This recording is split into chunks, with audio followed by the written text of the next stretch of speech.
कोरोनासह विविध कारणांमुळे 2019 पासून लांबलेल्या पोलीस भरती प्रक्रियेला शुक्रवारपासून मुहूर्त मिळाला खरा, पण अवघ्या एका दिवसात पुण्यातल्या या भरतीला ब्रेकही लागलाय। पुण्यातली पोलीस भरती अवघ्या एका दिवसानंतर पुढच्या आदेशापर्यंत स्थगित करण्यात आलेली आहे। पुण्यातल्या पोलीस भरतीबाबत लवकरच जाहिरात काढून नवी तारीख आता घोषित केली जाणार आहे।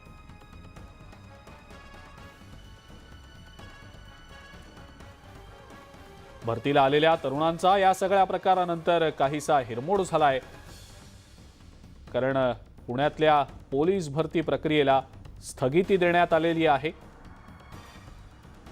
एका दिवसातच पुणे पोलीस भरतीला स्थगिती मिळाल्यानंतर भरतीसाठी आलेल्या तरुणांचा मोठा हिरमोड झालाय। आता इथल्या पोलीस भरतीची जी पुढची तारीख आहे ती लवकरच जाहीर केली जाणार आहे। मात्र प्रशासकीय कारणास्तव ही भरती स्थगित केल्याचं सांगण्यात आलेलं आहे। नवी जाहिरात आता भरतीबाबतची येत्या काही दिवसात जारी केली जाणार असल्याचं समजतंय।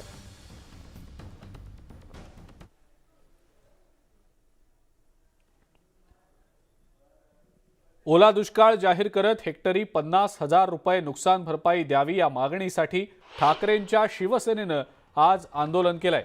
कोल्हापुरातल्या बिद्री इथं रास्ता रोको आंदोलन करण्यात आलं। यावेळेला राज्य सरकारनं याबाबत योग्य तो निर्णय घ्यावा, अन्यथा मंत्र्यांना रस्त्यावर फिरू देणार नाही असा इशारा देण्यात आलेला आहे।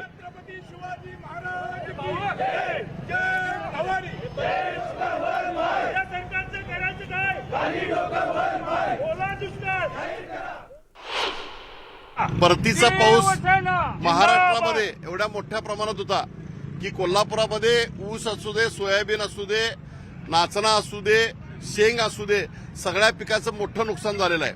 आणि यावेळेला परतीचा पाऊस पडलेला नाही।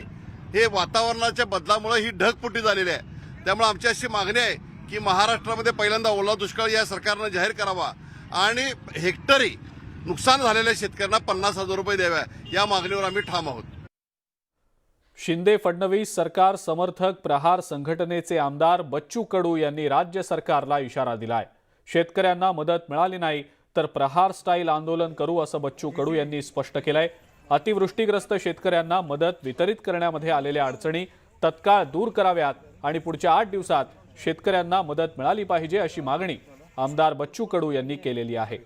बच्चू कडू यांनी यवतमाळच्या बाबुळगाव तालुक्यातल्या सरुळ या गावी पुरामुळे नुकसान झालेल्या शेतीची पाहणी केली आहे आणि शेतकऱ्यांशी संवादही साधला। तसंच शिंदे सरकार सत्तेत येऊन 100 दिवस झाले असून सरकारची घडी नीट बसवण्यासाठी थोडा वेळ द्यावा असंही कडू म्हणाले।